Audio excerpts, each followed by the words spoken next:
آپ بیٹھ جائیے.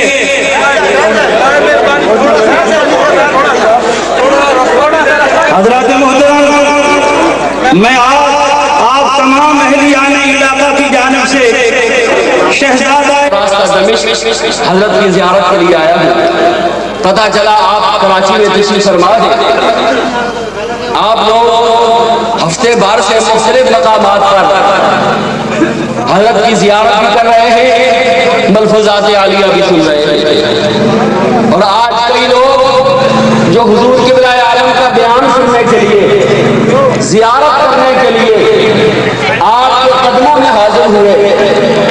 بس میری گفتگو کا یہی محاصل ہوگا کہ اللہ والوں کی بارگاہ میں حاضر ہونا، اللہ والوں کے قدموں تک پہنچنا، یہی اسلام کی تعلیم ہے.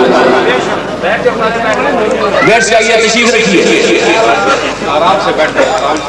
تشریف رکھیے. آپ میں سے اکثر لوگ گولڈا شریف کا ماحول دیکھا ہوگا. لاکھوں کا اجتماع ہوتا ہے لیکن نظم و ضبط کے لیے کوئی شور نہیں کرنا پڑتا. ہر آدمی کو خود بخود اپنی ذمہ داری کا احساس ہوتا ہے. یہ راستہ چھوڑ دے کر یہ راستہ درمیان سے خالی کر دے. آستانہ عالیہ گولڈا شریف میں لاکھوں کے اجتماع کے اندر دیکھا ہے کیسا نظم و نسق ہوتا ہے. آپ تو ہزاروں کی تعداد میں ہو کر آپ کو کوئی احساس نہیں. آنے والے حضرات پیچھے بیٹھ جائیں، نظم و ضبط برقرار رکھیے، موبائل بند کر دیجئے. میں نے حضرت صاحب قبلہ کی موجودگی میں، علماء کرام کی موجودگی میں آیا پاک کا ایک مختصر سا حصہ پڑھا ہے. پروردگار عالم نے فرمایا کے قدموں کی برکت سے پروردگار عالم تمہیں معاف فرما دے گا. اندازہ لگاؤ اس عظیم اجتماع میں آنے والوں، اگر خلیل اللہ کے قدموں کی یہ بات ہے تو حبیب اللہ کے قدموں کی بات کیا ہوگی. اور قدموں تک جو پہنچ گیا اس کی بات بن گئی. میری گفتگو کا حاصل کیا تھا؟ جو حج کے لیے گئے، عمرے کے لیے گئے، اللہ کے گھر میں گئے، اس پاک مقام کی زیارت کی، یہ سب کچھ کرنے کے باوجود رب نے ہمیں مسئلہ کیا سمجھایا؟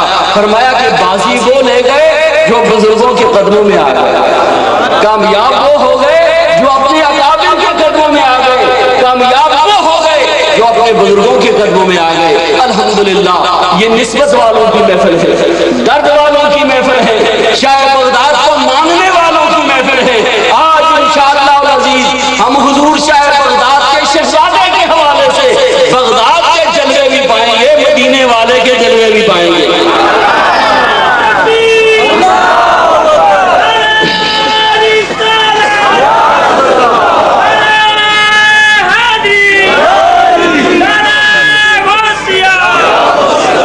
تمام حضرات بڑے سکون کے ساتھ میرے قبلہ کا بیان سنیں. بیان فرمانا، گفتگو کرنا تو بات کی بات ہے نا. حضرت اس دور کے اندر اس وقت کے جو تقاضے تھے ان کے مطابق تاجدار گولڈا نے سایہ جمیلہ کی، اور اس دور کے اندر الحمدللہ تمام مکاتب فکر نے حضرت کی تعلیم کو پڑھا، سمجھا اور کہا کہ واقعہ جو پیری کے اصول ہے، جو پیری کا طریقہ ہے، حضور نصیر ملت نے سمجھایا. ہم نے طرح طرح کی توحید لوگوں سے سنی تھی، اور ادھر جو چھچ ہزارے کے لوگ ہو، چونکہ میں خود علاقہ چھچ کا ہوں، اور چھچ سے تو طرح طرح کی توحید ہوتی ہے. توحید کے نام پر انبیاء کی توحید، توحید کے نام پر اولیاء کی توحید. لیکن میرے نصیر نے قرآن و حدیث کی روشنی سے یہ واضح کیا ہے کہ باغیوں کی توحید اور تکبیر اس بلندی سے لگائیں کہ پتہ چلے آج کراچی میں کوئی توحید کا معلم بیان کر رہا ہے. نعرہ رسالت لگاتے وقت دونوں ہاتھ بلند کرو تاکہ پتہ چلے یہ وہ توحیدی ہے جو مدینے والے کا غلام ہے. نعرہ رسالت، نعرہ حیدری، نعرہ غوثیہ، آستانہ عالیہ گولڈا شریف، حضور نصیر ملت. حضرات محترم، آپ حضرات موبائل بند کر دیجئے. آپ کا ذوق انشاءاللہ سلامت رہے گا. ہم سوالی ہیں، حضرت سخی ابن سخی ہیں. آپ ذرا بلند آواز سے نعرہ لگائیے اور پتہ چل جائے کہ بھینس کرنی والے لوگ اصلی دودھ پیتے ہیں. لگاتا تھا وہ جب نعرہ تو خیبر تو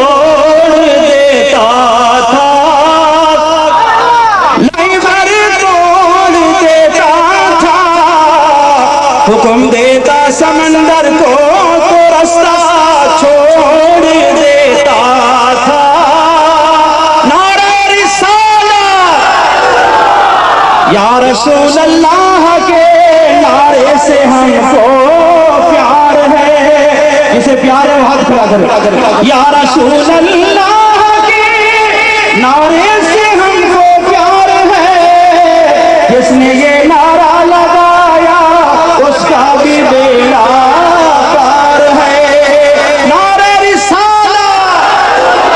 اب ہاتھ جوڑ لیجیے حضرت، ہم سوالی ہیں، آپ سخی اپنے سخی ہیں، سب کی جھولیاں بھر دیجیے۔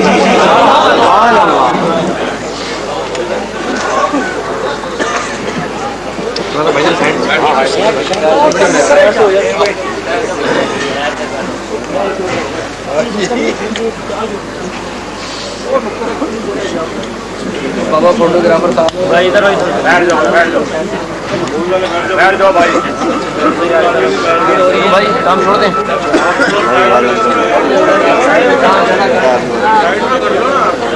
جگہ ہی نہیں ہے کھڑے ہوئی جگہ کی سائڈ پہ اسٹینڈ پہ لگا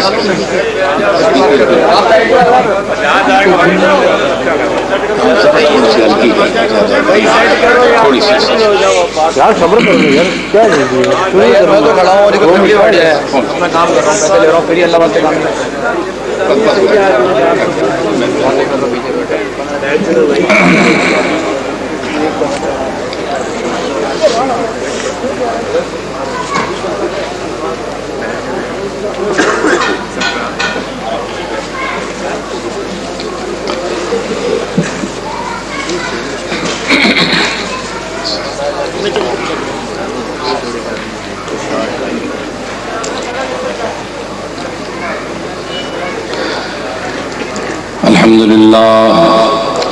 الحمد لله وكفى وسلام على عباده الذين اصطفى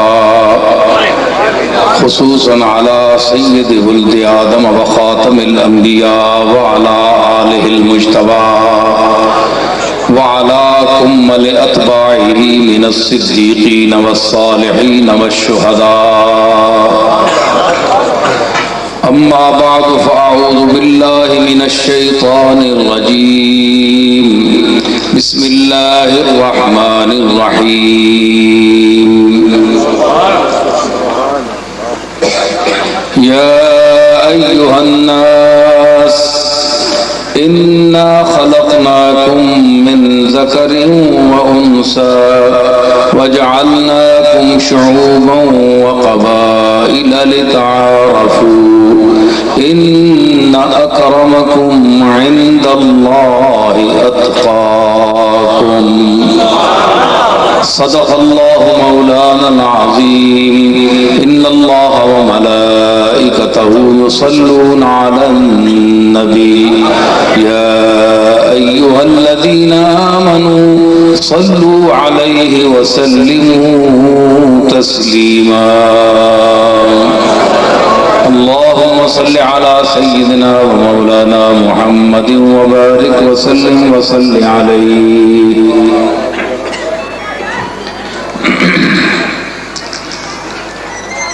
معزز سامعین، علماء محترم اور وہ سارے باذوق حضرات جو اس محفل میں، محفل ذکر میں شمولیت کے لیے دور دراز سے تشریف لائے ہیں،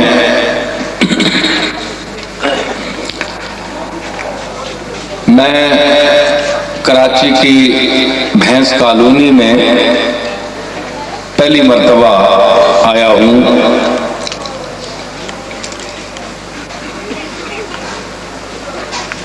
ہمارے محب گرامی مولانا غلام یاسین گولڈوی کی محبت اور کشش نے وہاں بیٹھنے نہیں دیا، سب کہتے رہے بہت دور ہے جگہ۔ میں نے کہا جس محبت سے مولانا یاسین صاحب اور یہاں کے باذوق حضرات ایس کالونی اور مضافات کے رہنے والے اگر ان کے دل کی آرزو ہے، خواہش ہے، تو میں انشاءاللہ ضرور وقت نکالوں گا۔ چنانچہ میں آپ کے سامنے حاضر ہوں۔ یہاں ہمارے پنجاب کے مختلف اضلاع کے لوگ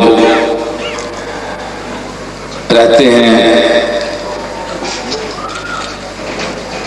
میں اس لیے اپنی پنجابی کے جملے بھی کبھی کبھی دوران گفتگو شاید آ جائیں، لیکن وہ اپنے ذوق کے تحت ہوتے ہیں اور ضرورت کے تحت اردو میں اس لیے بول رہا ہوں کہ ماشاءاللہ کراچی میں عام طور پر اردو بولی جاتی ہے، اور اس حوالے سے یہ خطاب جہاں تک جائے گا تو لوگوں کو شاید فائدہ پہنچے۔ آپ ذوق کے ساتھ سنیں، جیسا کہ حافظ صاحب نے ابھی اس کا اظہار کیا ہے۔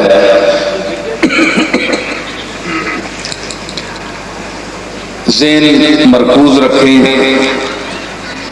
گفتگو اور خطاب کے درمیان نقل و حرکت کو موقوف کریں، بند کریں، دل جمعی کے ساتھ جو کچھ میں گزارش کروں گا اس کو سنیں، موبائل بھی بند کر دیں۔ خطاب آپ سنتے رہتے ہیں، کوئی میں بہت جادو بیان خطیب نہیں ہوں، نہ مجھے علم کا دعویٰ ہے، نہ میں کوئی مدعی خطابت ہوں۔ میں اس علیم الخبیر کی بارگاہ میں حاضر ہوں جو ایک جاہل کو بھی علم دیتا ہے، اور جس کے سامنے بڑے بڑے اہل علم بھی آخر میں اعتراف عجز اور اعتراف جہالت کرتے ہیں۔ علم اہل ظاہر کے لیے لفظوں سے تعلق رکھتا ہے، اور اہل باطن کے لیے اس کا تعلق معانی اور مطالب سے ہے۔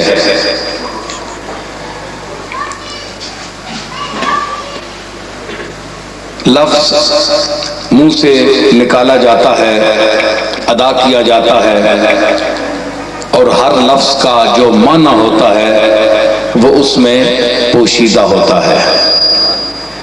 لفظ نظر آتا ہے، معنی نظر نہیں آتا۔ قرآن ہم پڑھتے ہیں، لفظ پڑھتے ہیں، لیکن اس کے مطالب جو ہمارے ذہن میں منتقل ہوتے ہیں وہ الفاظ کے وساطت کے بغیر منتقل ہوتے ہیں۔ لفظ کی ایک اپنی حیثیت ہے، لیکن لفظ اسی وقت تک معتبر ہوتے ہیں جب تک ان کے ساتھ معانی اور مطالب کا تعلق رہے، اور جس لفظ میں معنی نہ ہو اس کو مہمل کہا جاتا ہے، یعنی بے معنی لفظ۔ لفظ کا معنی ہوتا ہے منہ سے پھینکنا۔ پھینکنا ایک آواز، ایک لفظ کی صورت میں جس طرح ہم الفاظ ادا کرتے ہیں تو آواز منہ سے پھینکی جاتی ہے۔ عرب کہتے ہیں، شرح جامی میں ہے، عقل تو تمرا ولفظت النواتا، میں نے کھجور کھائی اور گٹھلی کو پھینکا، لفظت النواتا۔ تو لفظ کا معنی پھینکنا ہوتا ہے۔ معانی القاء ہوتے ہیں، پھینکے نہیں جاتے، معانی القاء کیے جاتے ہیں، لفظ پھینکے جاتے ہیں۔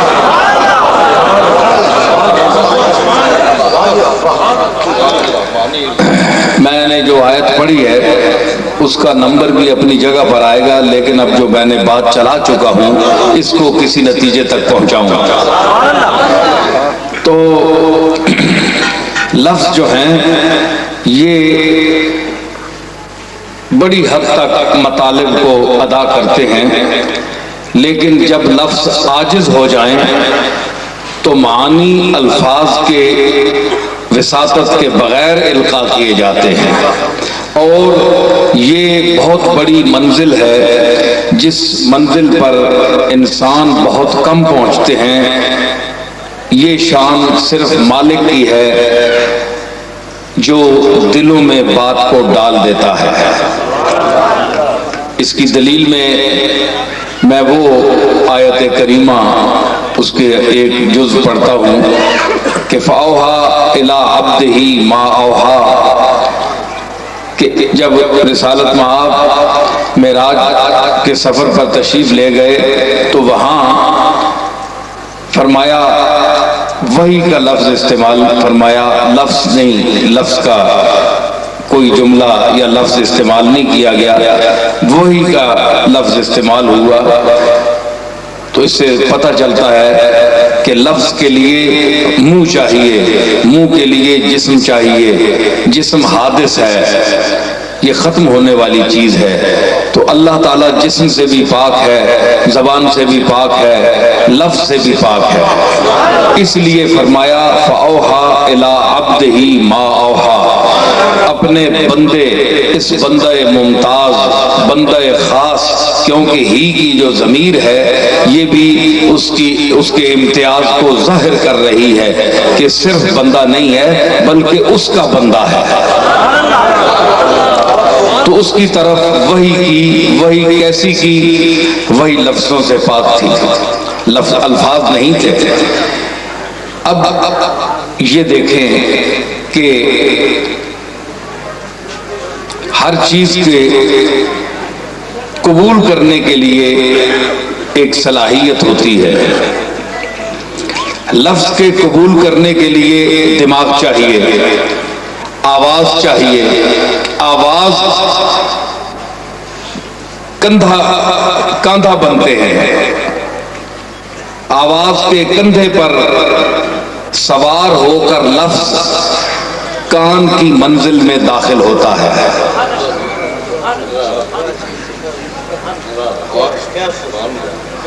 آواز کے کندھے پر سوار ہو کر لفظ آتا ہے، آپ سن رہے ہیں، تو یہ ہوا ہے، ہوا کا دوش ہے، ہوا کے دوش پر سوار ہوتی ہے، آواز ہے، اگر آواز نہ ہو تو آپ لفظ نہیں سمجھ سکتے۔ تو رومی نے فرمایا تھا کہ قول اورا لحن ہے، آواز نہ، اللہ جب بولتا ہے تو اس کے قول کا نہ کوئی لحن ہے نہ کوئی آواز ہے، لیکن بولتا ہے۔ تو جس طرح اس کی شان ہے جو اس کی شان کے لائق ہے، تو وہی جو ہے وہ ایسی چیز ہے کہ جو القاء کی جاتی ہے، پھینک دی جاتی ہے، جہاں وہ اپنے پیغام کو لفظوں کی مدد کے بغیر پہنچائے۔ بعض دفعہ الفاظ کے حوالے سے بھی وہی ہوتی ہے، جس طرح قرآن مجید ہے کہ ان مطالب و مفاہیم کو بھیجنے کے لیے الفاظ کا انتخاب بھی وہ خود کرتا ہے، کیونکہ وہ خالق صوت بھی ہے، خالق آواز بھی ہے، خالق لفظ بھی ہے، خالق معنی بھی ہے۔ تو بعض دفعہ جس طرح آیات نازل ہوئی تو الفاظ مطالب کے لیے الفاظ کا انتخاب بھی اللہ تعالیٰ خود فرماتا ہے۔ وہ انتہائے کمال ہے، بیان کا انتہا ہوتا ہے کہ انتہا ہوتی ہے کہ وہاں اس طرح کے کوئی لفظ ادا نہیں کر سکتا۔ فاتو بصورت من مثلہ، فرمایا کہ اگر اے انسانوں تم میں جرت ہے تو اس صورت کی، اس کی ایک آیت تم بھی بنا کر لاؤ۔ حالانکہ عرب بڑے بڑے زبان جانتے تھے، ان کی زبان تھی اور ان کی زبان ہی میں قرآن نازل ہوا، اللہ نے کوئی اپنی طرف سے لفظ پیدا نہیں کیے، حالانکہ ان سارے الفاظ کا وہ خالق تھا، لیکن اللہ نے عرب میں جو مروج زبان تھی اس میں قرآن نازل کیا تاکہ عرب یہ نہ کہیں کہ ہمیں ایسی زبان دی گئی، ہماری طرف ایسی زبان میں پیغام بھیجا گیا کہ جس کو ہم سمجھتے ہی نہیں۔ اللہ نے فرمایا نہیں، تمہاری زبان استعمال کروں گا، وہی محاورہ استعمال کروں گا، وہی ضرب الامثال، وہی روزمرہ، وہی بولی، لیکن لفظ ایسے رکھوں گا کہ تم اس کی مثال، یعنی آپس میں تم بولتے ہو وہی لفظ بولتے ہو، لیکن نگینے کی طرح ایسے جڑوں گا انہیں کہ کوئی لفظ فصیح سے فصیح تر انسان کوئی لفظ اٹھا نہیں سکتا وہاں سے اور دوسرا لفظ رکھ نہیں سکتا۔ یہ وحی کا وہ انداز ہے جس میں اللہ تعالیٰ نے الفاظ کا بھی خود انتخاب فرمایا، معانی و مطالب کا بھی۔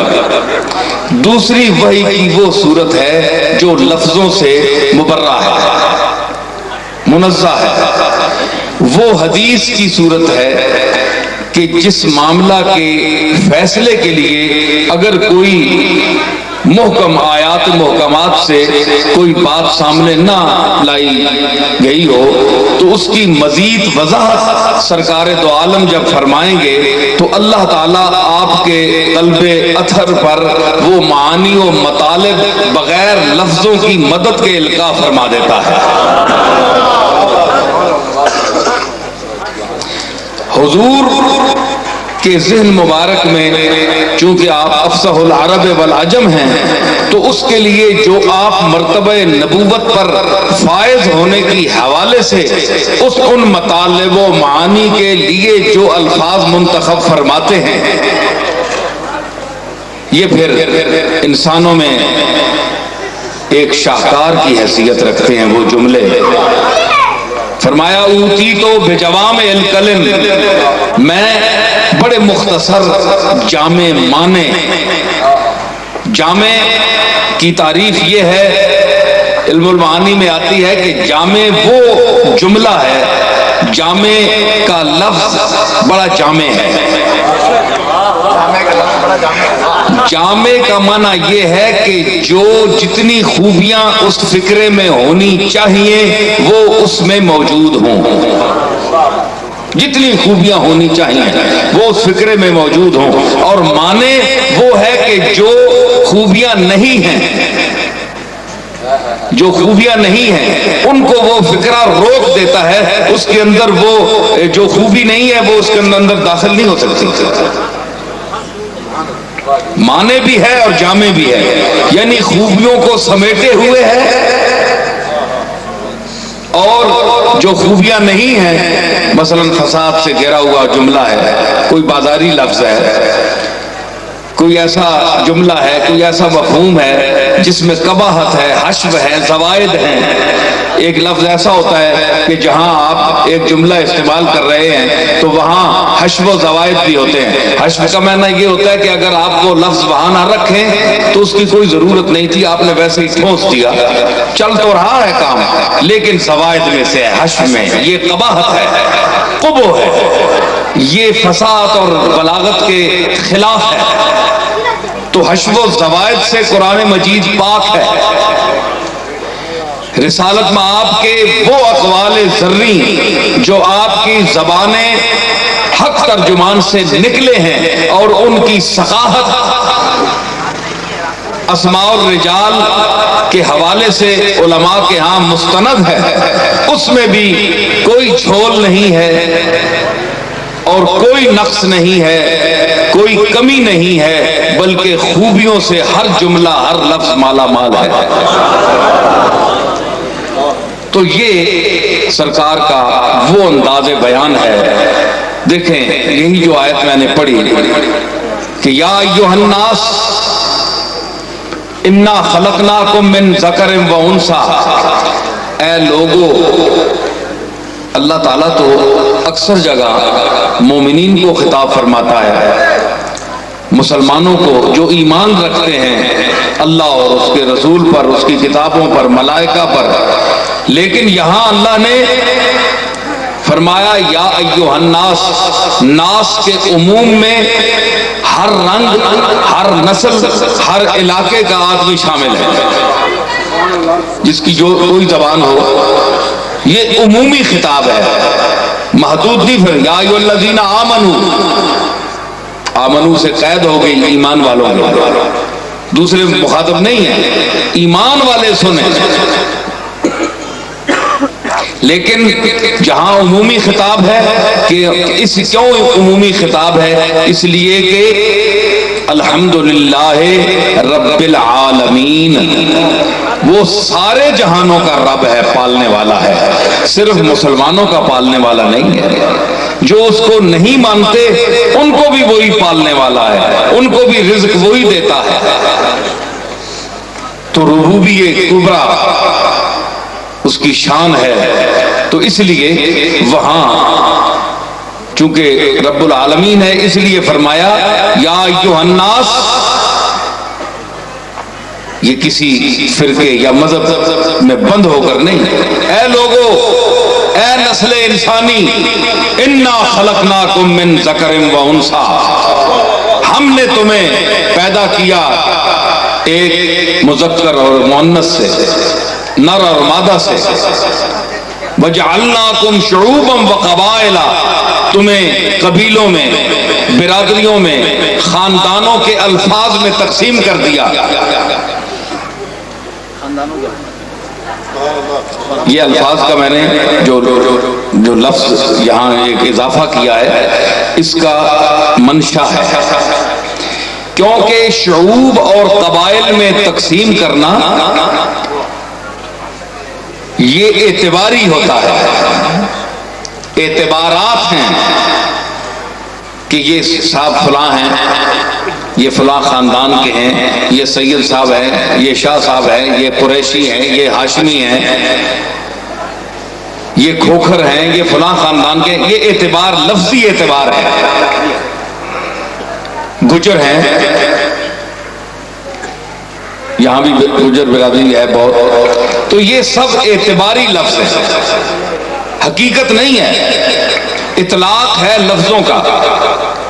تو اس کی وضاحت اگر یہ ان کی حقیقت ہوتی تو اللہ جو اس کے بعد جملہ فرما رہا ہے اس کو فیصلہ کا جملہ نہ کہتا ہے، وہ فیصلے کے اعتبار پر اسے جملہ کہا کہ اگر تمہارے شعوب اور قبائل جن پر لفظوں کا اعتبار کیا جاتا ہے کہ یہ فلاں خاندان کا ہے، یہ شاہ صاحب ہیں، یہ سید ہیں، یہ فلاں ہیں، یہ فلاں ہیں، تو اگر یہ حقیقت ہوتی، اس کا حقیقی اعتبار ہوتا تو اللہ خاندانوں کے نام لیتا۔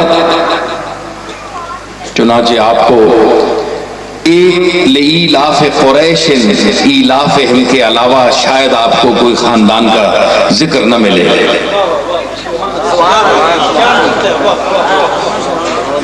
وہ بھی قریش کیوں قابل ذکر ہوئے؟ کیونکہ سرتاج قریش اسی قریش قبیلے سے ایک وہ ہستی دنیا میں بھیجی گئی جس پر قرآن نازل ہوا، تو ان کے صدقے میں قریش کا ذکر کر دیا۔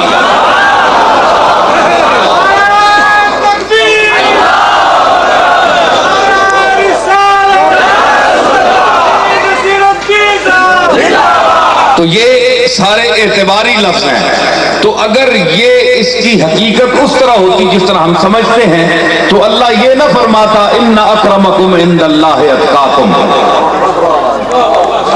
یہ شعوب، قبائل، خاندان ٹھیک ہیں، میں نے تمہیں پہچاننے کے لیے تاکہ تمہیں پتہ چل جائے کہ یہ فلاں خاندان کا ہے، فلاں قبیلے کا ہے، تو یہ اعتباری لفظ میں نے نام رکھ دیے ہیں۔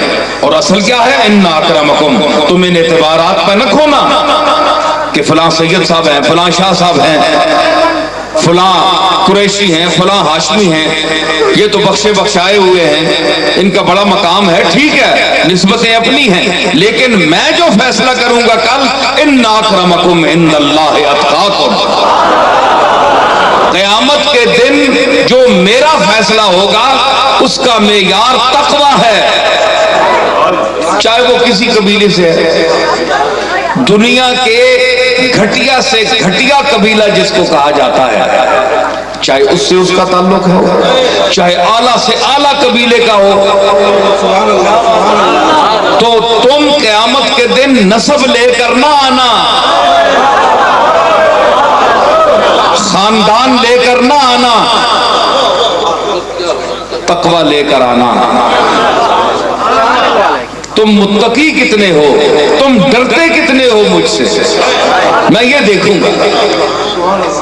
اب دیکھیے یہ الفاظ بھی ہیں سرکار کے، میں جو وہ بات کر رہا تھا کہ الفاظ بھی اللہ نے دیے، معانی بھی اللہ نے بھیجے اس آیت میں، سارے قرآن میں۔ تو اس میں آیات بھیجی، مفاہیم اور مطالب بھی، اور اسی بات کو اب وہی بات لفظوں کے حوالے کے بغیر اپنے محبوب کے دل میں بھیج دی، یہی بات۔ حضور نے اسی بات کو تھوڑے سے لفظوں کے بدلنے اور اس کے حوالے جملے جو ہیں اس کے اختلاف کے ساتھ آپ نے فرمایا اسی بات کو کہ یا بنی ہاشم لا یاتنی الناس باعمالہم وتاتونی بانسابکم، کہ اے ہاشمیوں، بنی ہاشم کے گھر میں پیدا ہونے والوں، ایسا نہ ہو کہ قیامت کے دن لوگ اعمال لے کر بارگاہ الہی میں پہنچیں اور تم میرے پاس اپنے نسب لے آؤ کہ ہمیں حضور بچائیے، ہم تو آپ کے خاندان کے ہیں۔ فرمایا عمل کرنا، اچھے اعمال کرنا، اس پر گھمنڈ نہ کرنا کہ تم میرے خاندان کے ہو۔ یہ عمومی خطاب ہے سرکار کا بھی، اور جہاں آپ نے تخصیص فرمائی ہے وہاں تخصیص بھی ہے۔ اب دیکھ لیں کہ جو لوگ کہتے ہیں کہ سب چیزیں قرآن میں موجود ہیں، قرآن ہی فیصلہ کرتا ہے اور حدیث کی کوئی حیثیت نہیں ہے معاذ اللہ، تو ان سے آپ یہ سوال کریں، میں بھی کرتا ہوں سوال، کہ پھر عشرہ مبشرہ کے لیے جو سرکار نے جنتی ہونے کا دنیا میں اعلان فرمایا، کیا اللہ تعالیٰ نے قرآن مجید میں ان کا اعلان فرمایا کہ یہ جنتی ہیں؟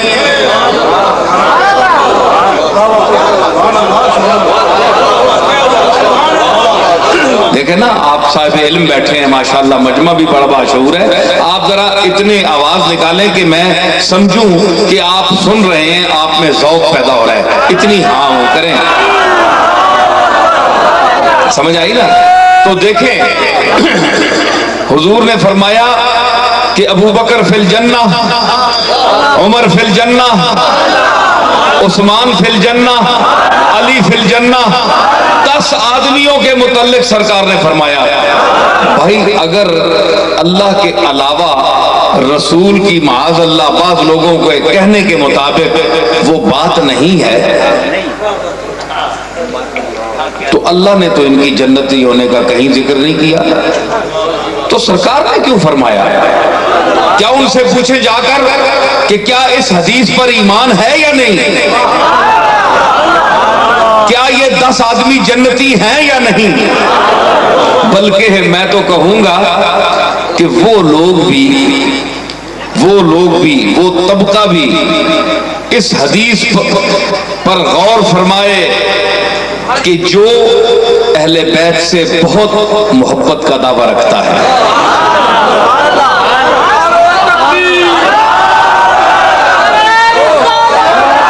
میں اس کی وضاحت طرح کروں گا، کس طرح کہ علی فی الجنہ، علی جنت میں ہے، عمر جنت میں ہے، ابو بکر جنت میں ہے۔ کچھ لوگ کہتے ہیں جی کہ صرف علی جنت میں ہے، معاذ اللہ باقی ہم نہیں مانتے، تو ان کو غور کرنا چاہیے کہ اگر علی جنت میں ہے تو اسی حدیث کی وجہ سے ہے نا جنت میں۔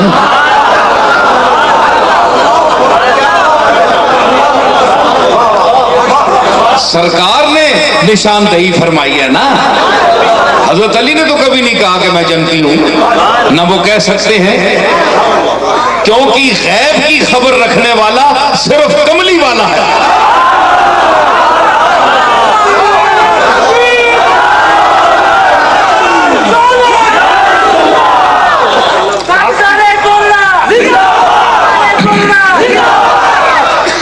اچھا، تو علی جنتی کیوں ہیں؟ اس لیے کہ سرکار کے زبان اطہر سے نکلا کہ علی فی الجنہ۔ اچھا، علی اگر اسی حدیث کے حوالے سے جنتی ہیں تو 9 جو دوسرے ہیں وہ معاذ اللہ کیوں جنتی نہیں ہیں؟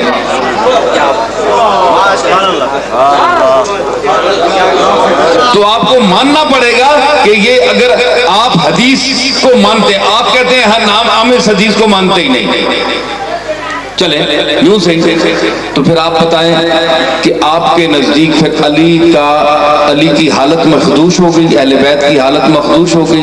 حضور نے اللہ کی طرف سے تو کوئی اعلان نہیں ہوا کہ یہ طبقہ جنت میں جائے گا یا نہیں؟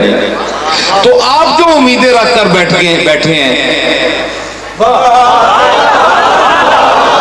کہ ہمیں اہل بیت کا طبقہ جنت میں لے جائے گا، علی ہمیں جنت کے دروازے سے داخل کرے گا، ہم علی کے صدقے جائیں گے، تو جو خود جنت میں نہیں جائے گا وہ آپ کو کیسے لے جائے گا؟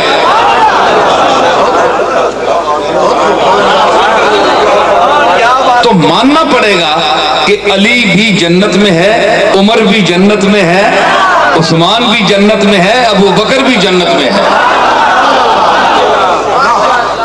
اور پھر یہ کہ کچھ لوگ، یہ ایک خیال ہے لوگوں کا، حالانکہ قرآن میں غور کریں تو یہ بڑی آسانی سے بات سمجھ آ سکتی ہے۔ اللہ نے 2 فرشتے بٹھائے ہیں، کرامن کاتبین، یعلمون ما تفعلون، کہ وہ اس کندھے دائیں اور بائیں پر بیٹھے ہیں، لکھ رہے ہیں، وہ جانتے ہیں کہ تم کیا عمل کر رہے ہو۔ اللہ نے اپنے ہوتے ہوئے کرامن کاتبین جو اس کی مخلوق ہیں ان کی طرف نسبت کیوں فرمائی؟ حالانکہ چاہیے یہ تھا، شرک سے بچنے کے لیے ہوتا یہ کہ جو کچھ تم کرتے ہو وہ لکھتے ہیں، جانتا اللہ ہے، ہونا یوں چاہیے تھا۔ جو کچھ اے انسانوں تم عمل کرتے ہو، لکھتے کرامن کاتبین ہیں لیکن جانتا میں ہوں۔ اللہ نے نہیں فرمایا، ان کی طرف نسبت کی، یعلمون ما تفعلون، وہ کرامن کاتبین جانتے ہیں جو کچھ تم عمل کرتے ہو۔ یہ نص ہے، نص قطعی ہے۔ میں یہاں دعوت فکر دوں گا کہ یہاں کوئی ثابت ہے کہ کرامن کاتبین میں سے کسی نے، جو ابھی تک کسی نے عمل نہ کیا ہو، کل کرنا ہو یا 10 منٹ بعد کرنا ہو، اس کے پہلے لکھ لیا ہو؟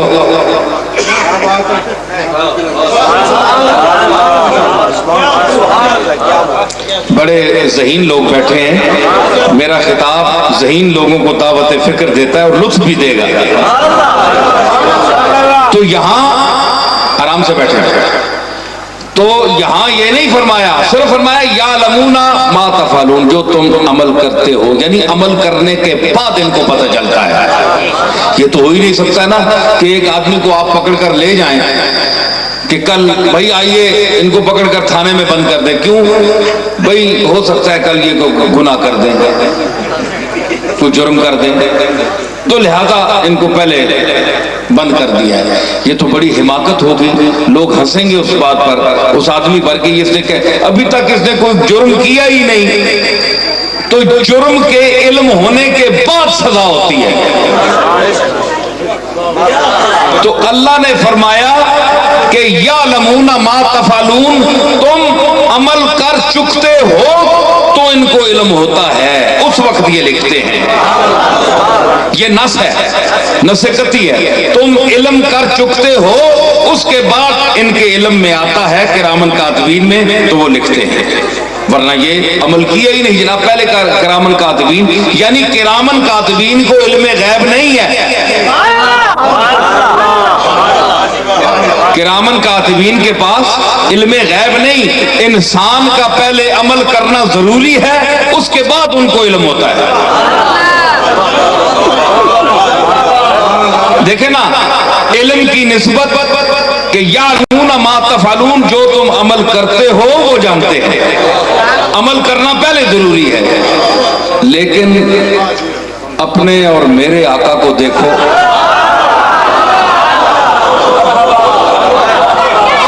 اپنے آقا کو دیکھو کہ عمل ابو بکر، عمر فاروق اور عثمان غنی اور علی المرتضیٰ اور باقی صحابہ جن کو تو آپ نے جنتی کہا،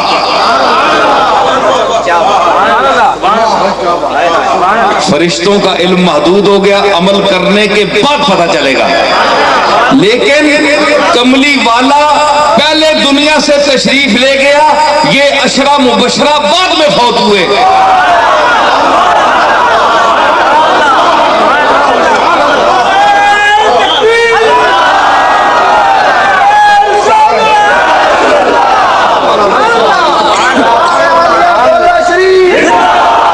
بھائی کوئی صاحب کہیں کہ یار تم بڑی بارگاہ رسالت میں اپنی عقیدت کا اظہار کر رہے ہو، میں عقیدت کا اظہار بھی کروں تو میرا حق بنتا ہے. میں حقیقت کا اظہار کر رہا ہوں، اس میں کوئی عقیدت کا دخل نہیں ہے کہ میں کوئی افسانہ بنا کر آپ کی شان کو بڑھا رہا ہوں. ہماری کیا حیثیت ہے سرکار کی شان کو؟ وَرَفَعْنَا لَكَ ذِكْرَكَ، ان کا ذکر تو اللہ نے اونچا کر دیا.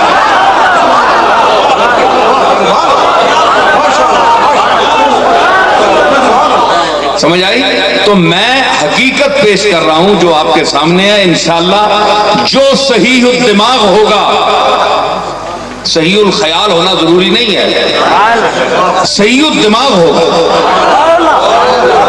جس کا دماغ ٹھیک ہوگا، جو مینٹل کیس نہیں ہوگا، جو پاگل نہیں ہوگا، جو دیوانہ نہیں ہوگا، جو مجنون نہیں ہوگا، صحیح الدماغ ہوگا، صحیح الخیال نہ صحیح. لیکن میری بات سنیں، انشاءاللہ وہ تسلیم کرے گا. تو حضور تشریف پہلے لے گئے، یہ 10 آدمی بعد میں گئے. میں ایک بات سمجھانے کے لیے ایک انداز اختیار کر رہا ہوں. سرکار آپ نے ان کے جنتی ہونے کا جو بیان فرمایا ہے، یہ تو اس وقت آپ فرما سکتے ہیں کہ جب آپ عمل دیکھ رہے ہوں.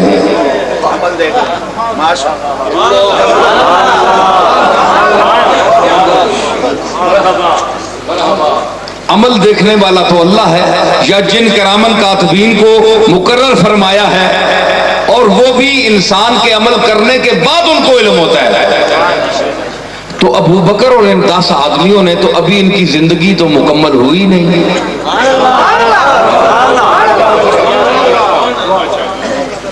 ابھی تو کئی سال انہوں نے زندہ رہنا ہے. تو آپ نے کس طرح فرما دیا؟ اور بلکہ ادھر سے جواب ملتا ہے حدیث سے، ارے پاگل انسان، تجھے یہ خیال نہیں آیا یہ سوال کرتے وقت تم ان کی مدت حیات میں جو اعمال انہوں نے کرنے ہیں ان کے بارے میں پوچھ رہے ہو؟ میں نے یہ بھی کہا تھا کہ ابو بکر دیکھو تم وہ کھڑے ہو اور میں تمہیں حوض کوثر سے جام عطا کر رہا تھا. اور وَأَمَّا بِنِعْمَتِ رَبِّكَ فَحَدِّثْ، تحدیث نعمت کے طور پر اللہ کے اکرام اور اس کی نوازشات کا میں ذکر کر رہا تھا، تو مجھے تو حوض کوثر بھی نظر آ رہا تھا. میں جس کو عطا کر رہا تھا جام، میں نے ان کو بھی دیکھا. عمر میرے پاس بیٹھا ہوا ہے، ابو بکر میرے پاس ہے، علی میرے پاس ہے، لیکن میں ان کو دیکھ رہا ہوں کہ وہ جام لے رہے ہیں اور میں جام عطا کر رہا ہوں.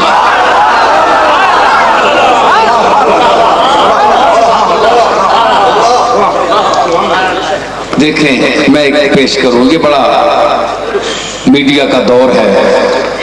پہلے کمال یہ تھی کہ ہم اخبار میں خبریں پڑھتے تھے نگاہ سے، پھر یہ ہے کہ سماعت سے ریڈیو میں سنتے تھے، اب یہ ہے کہ براہ راست سنتے بھی ہیں اور دیکھتے بھی ہیں۔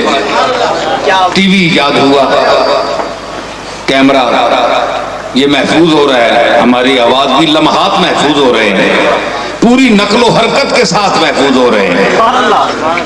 تو آپ دیکھیں کہ اس حدیث جو بخاری شریف میں بھی ہے اور تمام کتابوں میں موجود ہے، تو اس سے پتہ نہیں چلا کہ تم یا آج کا ٹی وی میڈیا جو حال اب ہو رہا ہے، ریکارڈ ہو رہا ہے، اس کو نقل کر سکتا ہے، ماضی کو نہیں کر سکتا، یا ماضی قریب میں جو واقعہ ہوا ہے وہ اس نے محفوظ کر لیا تو مستقبل والے دیکھیں گے، لیکن کوئی ایسا کیمرہ ایجاد نہیں ہوا جو ابھی واقعہ ہوا ہی نہیں، قیامت آئی ہی نہیں، حوض کوثر آیا ہی نہیں اور سرکار کے سامنے ریل چل رہی ہے۔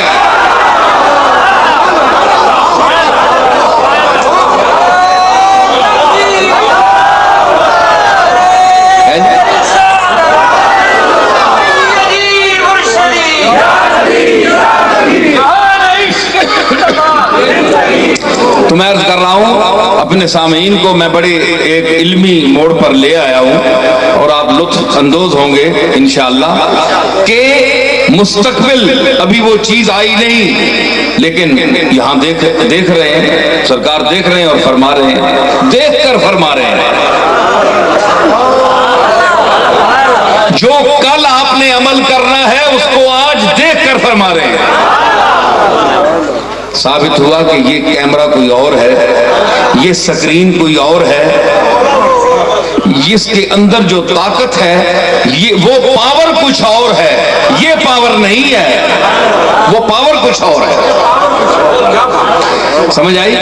اور میں آپ سے یہ بھی گزارش کروں کہ 10 آدمیوں کی جنتی ہونے کا جو ذکر فرمایا تو اس سے پتہ چلا کہ ذرا آپ توجہ کیجیے، اس میں کوئی عقیدت نہیں ہے کہ آپ کہیں کہ میں محض عقیدت پر کہہ رہا ہوں، میرا حق بنتا ہے سرکار کے لیے عقیدت کا اظہار بھی کرنا، لیکن بعض دفعہ عقیدت میں ہوتا ہے کہ وہ بات ہوتی نہیں ہے اور ہم کہہ دیتے ہیں، یعنی کسی ولی کے یا کسی بزرگ کے متعلق یا کسی شخصیت کے متعلق، لیکن اب دوسرے لوگ یہ کہتے ہیں جناب یہ محض عقیدت کا اظہار کر رہے ہیں۔ عقیدت کا اظہار نہیں، اگر دماغ ہے تو اس بات کو سوچو سمجھو۔ سمجھ آئی؟ 10 آدمیوں کی بشارت دے رہے ہیں۔ ثابت ہوا کہ اس شخص کے مرنے تک، آخری سانس تک کو سرکار مدینہ نے پہلے دیکھ لیا تھا، کیونکہ ہو سکتا ہے میں کسی آپ میں سے کسی کو کہہ دوں کہ یار تو جنتی ہے، ویسے ہی کہہ دیں، چلیں کوئی مولوی صاحب یا پیر صاحب کوئی آپ کو کہہ دیتے ہیں، کل اسی شخص سے ایسا گناہ ہو جاتا ہے کہ وہ جنت کے قابل نہیں رہتا ہے، تو میرا یا آپ کا کسی کو کہہ دینا اس کی کیا حیثیت ہوئی؟ کچھ بھی نہ ہوئی۔ ہم حسن ظن سے ایک آدمی کو کہہ سکتے ہیں، ہو سکتا ہے اس سے عمل ہو جائے، وہ کل دوزخی ہو جائے، تو میرے تیرے کہنے میں اور کملی والے کے کہنے میں زمین و آسمان کا فرق ہے۔ یہ جو کہتے ہیں نا جناب ہمارے جیسے بشر ہیں، اب ہمارے جیسے بشر کی بات سنو ذرا، ہمارے جیسے بشر کی بات سنو کہ تم کسی کے لیے نہیں کہہ سکتے، اپنی بیوی کے لیے، اپنے بچوں کے لیے، اپنے ماں باپ کے لیے کوئی نہیں کہہ سکتا کہ یہ جنتی ہیں، لیکن سرکار نے فرمایا کہ یہ جنتی ہیں۔ ثابت ہوا کہ آپ نے وہ آخری لمحے تک سیدنا ابو بکر صدیق، سیدنا فاروق اعظم، سیدنا عثمان غنی اور سیدنا علی المرتضیٰ اور جتنے صحابہ ہیں، تمام کے اعمال وہ آخری لمحہ عقیدے کا من حیث الاعمال اور من حیث العقائد، عقیدے کے اعتبار سے کہ آخری وقت تک ابو بکر کا عقیدہ کیا تھا،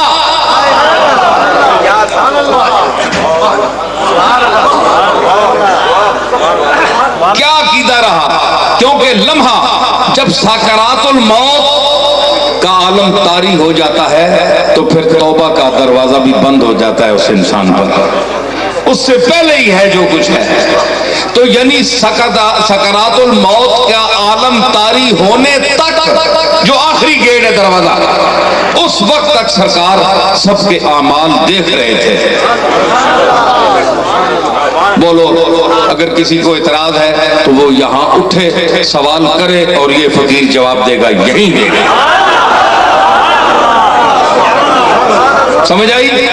اگر آپ کہیں کہ اس حدیث کا کوئی اعتبار نہیں ہے تو آپ کا اور میرا کیا اعتبار ہے، ہماری کیا حیثیت ہے؟ آئیے علماء محدثین کے پاس جاتے ہیں، ائمہ جرح و تعدیل کے پاس جاتے ہیں، ملا علی قاری کو دیکھتے ہیں، تہذیب و تہذیب کو دیکھتے ہیں، ان لوگوں سے پوچھتے ہیں کہ اس حدیث کا کیا مقام ہے، درجہ ثقافت کے اعتبار سے کس مرتبے پر فائز ہے۔ ساری امت مانتی آئی، کیا معاذ اللہ سارے جاہل تھے؟ آج میں اور تو بڑا محدث بن گیا، ان لوگوں کو اس حدیث کی ثقافت کا اندازہ نہیں تھا۔ ساری امت مان رہی ہے کہ سرکار نے جنتی کہا 10 آدمیوں کو، اور پھر عجیب بات ہے، مظاہرہ ہوا یہاں رحمت للعالمین وما ارسلناک الا رحمت للعالمین، کہ تو رحمت ہے۔ سرکار نے جستا جستا کسی کے لیے کہا ہوگا، لیکن جس طرح ان کے لیے 10 آدمیوں کو جنتی فرمایا، کسی کے جہنمی ہونے کا ذکر نہیں ملتا کہ سرکار نے اطلاع دی ہو، حالانکہ مبشرا و نذیرا بھی ہیں۔ انا ارسلناک شاہدا و مبشرا و نذیرا، نذیر کا معنی ڈرانے والا، تو ڈراتے تو رہے آپ، لیکن ان کا انجام نہیں بتایا، کیونکہ آپ مبشر ہیں، خوشخبری دینے والے ہیں۔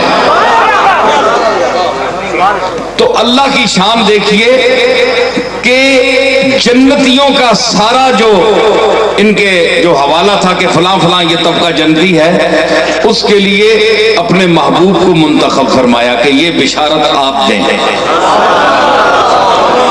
یہ وہی وحی خفی ہے جو لفظوں سے پاک تھی، حضور کے دل میں ڈال دیا کہ ان کے لیے کہہ دیں کہ یہ جنتی تھی۔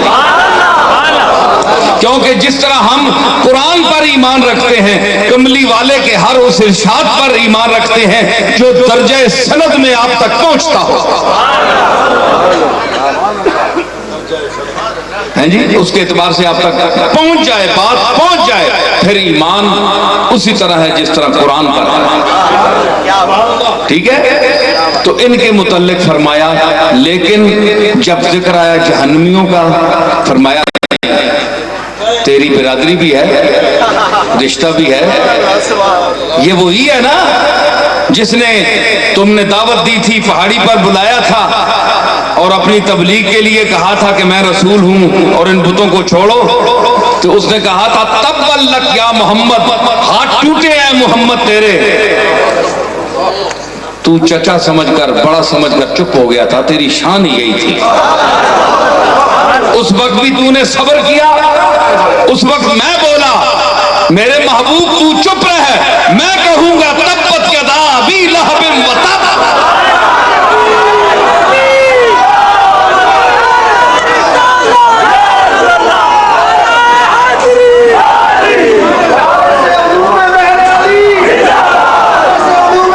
ہاتھ محمد کے نہ ٹوٹے، وہ کہنے والے تیرے ٹوٹے اور ٹوٹ گئے۔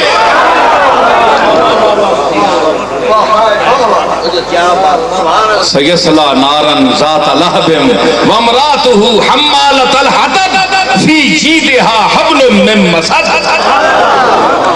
جہنم کا اعلان کیا اللہ نے خود، فرمایا یہ خیر المنتقم ہوں میں ہوں، تو منتقم نہیں ہے، تو بخشنے والا ہے، معاف فرمانے والا ہے۔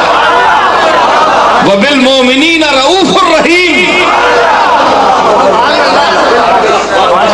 تو کرم کرنے والا ہے، گالیاں دینے والوں پر بھی پھول برسانے والا ہے۔